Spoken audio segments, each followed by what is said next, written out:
Hello and welcome back to my channel, guys. So it has been a real hot minute since I've kind of updated or post any of my videos, so I thought I would do an update for you guys on why I have been gone. So to start off with matters, I'm pretty sure you saw in my vlog that I basically wound up getting a new job. If you haven't seen the vlog, go check that out.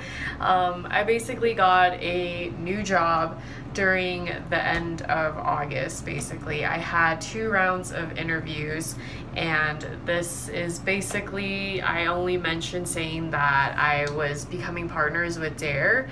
And if you're not really familiar with the DARE program, you know, all I can say is that, like, back then it was that type of program where people, I shouldn't say people, it's more like cops would come into schools and basically tell the kids no, like, don't do drugs, don't drink, and all that type of spiel. So with this new program, they are more focused on mental health awareness. They're just trying to teach kids how to learn coping mechanisms, I should say methods, if anything, with like anxiety, stress, depression, bullying, and cyberbullying as well. And I feel like this program should have just been around when I was a kid, because, you know, that would have been totally helpful for me to be able to talk about even like depression and anxiety, because I experienced, I would say that I was definitely a depressive kid.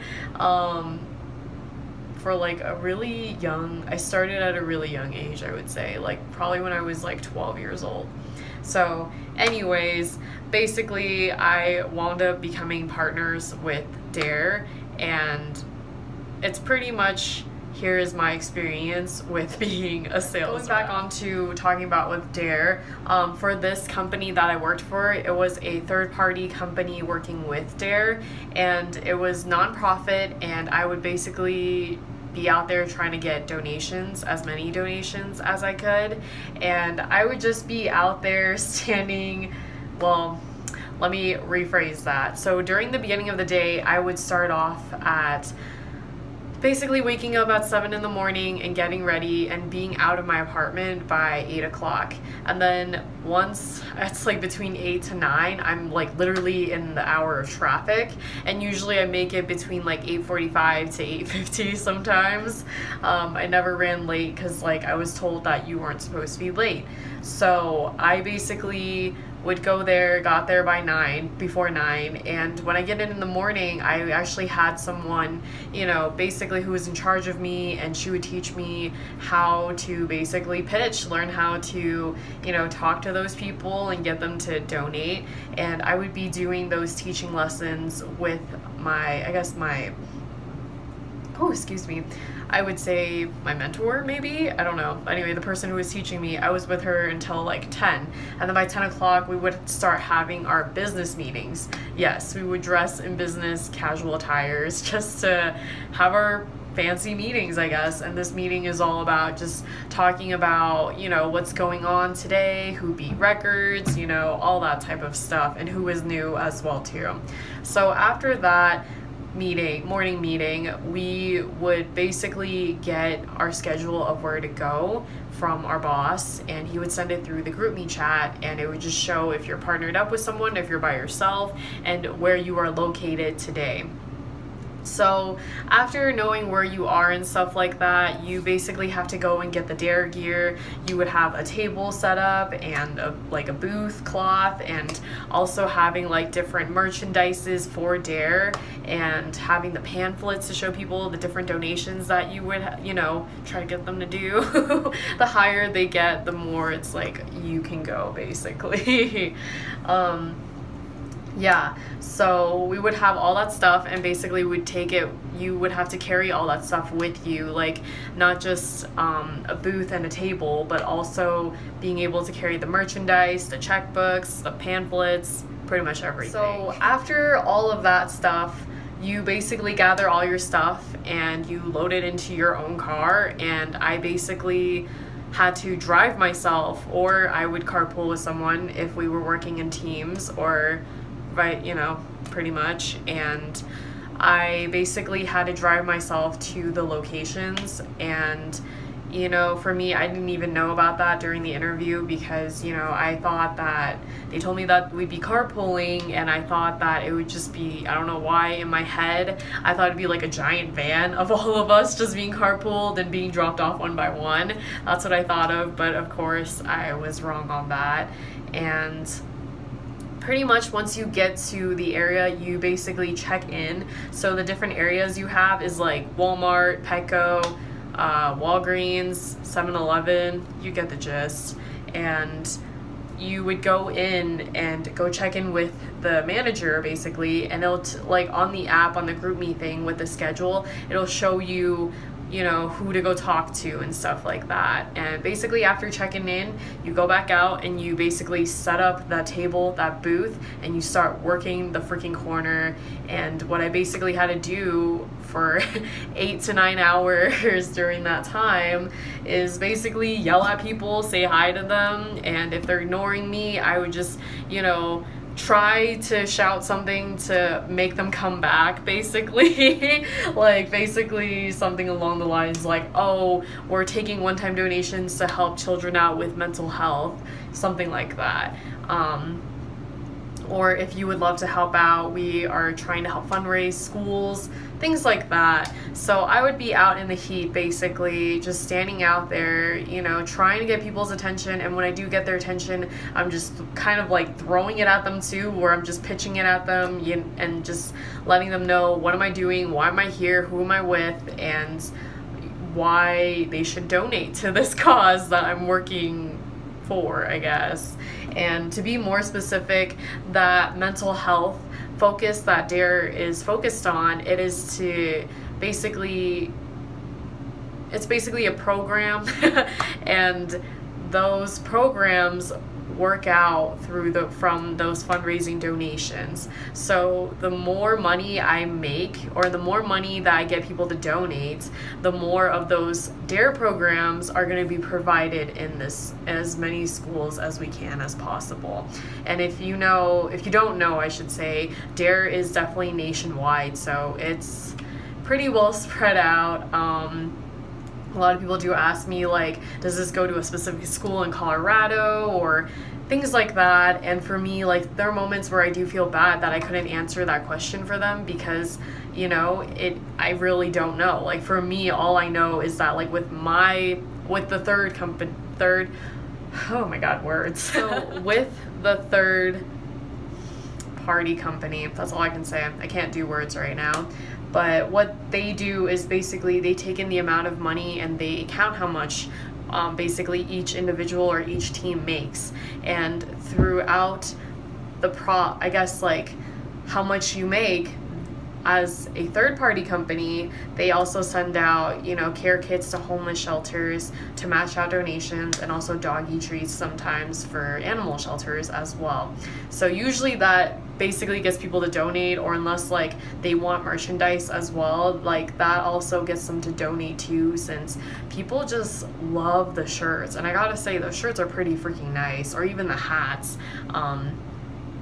Yeah, I'm like, I don't know who's designing that stuff, but whoever it is, they're doing a wonderful job. Anyways, so that's what I would be basically doing in a day, like I would say from afternoon to all the way till like 6:30, sometimes even 7 or 8. That's what I would be doing, is just standing outside in front of that booth and just trying to get people to talk to me and donate to this program and all that stuff. And you know, once I was done with my day, I would basically pack everything up, and instead of going home, I would be going back to the office. And when I go back to the office, I'd be returning all the merchandise, you know, the things that I didn't sell, and just, you know, putting away the booth and all that stuff. And on top, I would basically let my boss know how much money I made, and they would do a count basically for me to make sure that, you know, what I counted is exact same amount that they have basically on record. And I will say I only get 30% of what I made during the day, since it is commission based. That one's a really hard one, I would say. We'll get into that in a bit.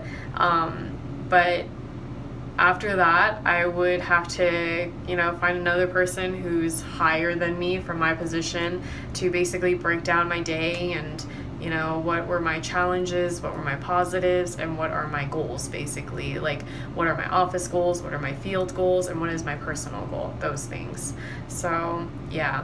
And as we talk about positions, I do want to mention when I said that, I became a partner with Dare, there was basically 5 positions. So you start off as being a professional fundraiser, that's actually the position, and you move your way up, and as you go up, you are, I guess the highest, I would say, you basically become a partner with Dare. And that's where I've mentioned in the vlog, where you become, your own boss, and you start your own team, you find your people, you get them to do what you did, and you are in charge of that office as well too, with running it, financing it, and all that type of stuff.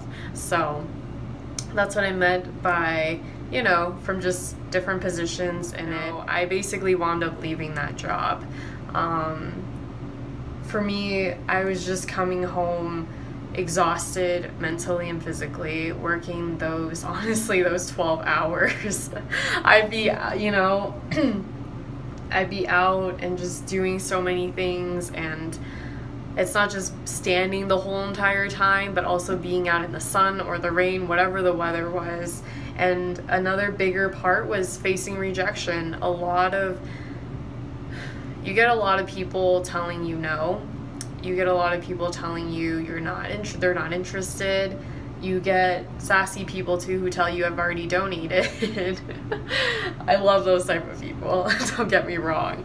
But when those sassy people come into the picture, I have to learn how to kind of backsass them in a nice way, but also butter them up. That's like a bigger thing that I learned too, was that to appreciate them, say thank you, but also ask them we're trying to fund another program today, if you would love to help out again today, or if you would love to be a double donor, or if you would love to be a superhero again today. I'd be saying all those phrases. But yeah, facing that rejection was actually really hard. I'm not facing that sass, and people can be really freaking rude. I'm not gonna lie about that one. And sometimes, I think it would be funny though when people start running away from me, just because I'm only 5'2" and I'm not really that big. So I did have people who would run away, and I thought it was just really hilarious. So yeah, but that's not another reason why, the main reason why I left too. Another bigger thing was that I just, not only did I felt like I was just burning out and I couldn't do this physically or mentally, because I was working from Monday through Saturday, and they would push even for me to work Sundays just to meet my office goal, I would say. And I just, for being a newbie, I just felt like that wasn't enough time for me to recover mentally and physically. They kept saying that in order to become good at something, you have to tear and break the muscle. You have to keep constantly doing it. And I do believe that. It's like working out. If you want to become stronger and more fit, more tone, you do have to work it. You do have to put in that effort to go work out. However, you also need rest in order for you to heal that muscle and for it to grow even stronger. So for me, I didn't have that, and I just felt so drained mentally and physically, seriously.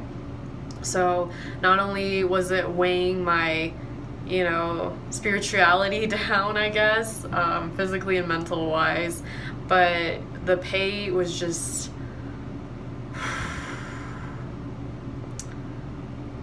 do I even really want to talk about it? The pay was honestly really brutal, I'm not gonna lie. If I'm gonna be honest with you, I only made around 365 around my first week. I should say first 2 weeks. And that's it. I quit after the second week.